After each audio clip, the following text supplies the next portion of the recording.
দেখুন, আপনার মন মানসিকতা সর্বদাই খারাপ থাকছে। কোনো কিছুই ভালো লাগছে না। বিষাদগ্রস্ত লাগছে। মন সর্বদা চঞ্চল থাকছে। যদি এরকমটি আপনার ক্ষেত্রে হচ্ছে, তাহলে জানতে হবে যে আপনার জন্মকুষ্ঠিতে বা জন্মকুণ্ডলিতে কোনো না কোনোভাবে চন্দ্র গ্রহটি পীড়িত অবস্থায় রয়েছে।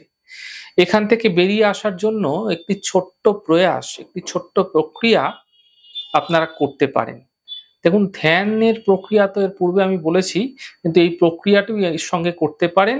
এতে আপনাদের বিশেষ ভালো ফল মিলতে আপনারা মানসিক ক্ষেত্রে দেখতে পাবেন। কি করবেন? দেখুন, ১৯শে নভেম্বর বিকালবেলা ৪:৩৭ থেকে ৪:৫১ এই যে সময়কালটি রয়েছে, এই সময়কালের মধ্যে একটি দক্ষিণাব্রত শঙ্খ আপনারা বাজার থেকে কিনে চলে আসবেন। এবং এর মধ্যে প্রত্যেক রাত্রিবেলা কি করবেন? প্রত্যেকদিন রাত্রিবেলা পরিষ্কার জল রেখে দেবেন। তার মধ্যে একটি রূপোর কয়েন অথবা রূপোর টুকরো, যেকোনো একটা রূপোর অর্নামেন্টস হতে পারে, তার একটা টুকরো রেখে দিন এবং একটি সাদা মুক্তো তার মধ্যে ভিজিয়ে সারারাত ভিজে থাকতে দিন, রেখে দিন। পরবর্তী দিন সকালবেলা যেই জলটা আপনারা শঙ্খের মধ্যে রেখেছিলেন, সেই জলটা পান করুন। খালি পেটে পান করবেন।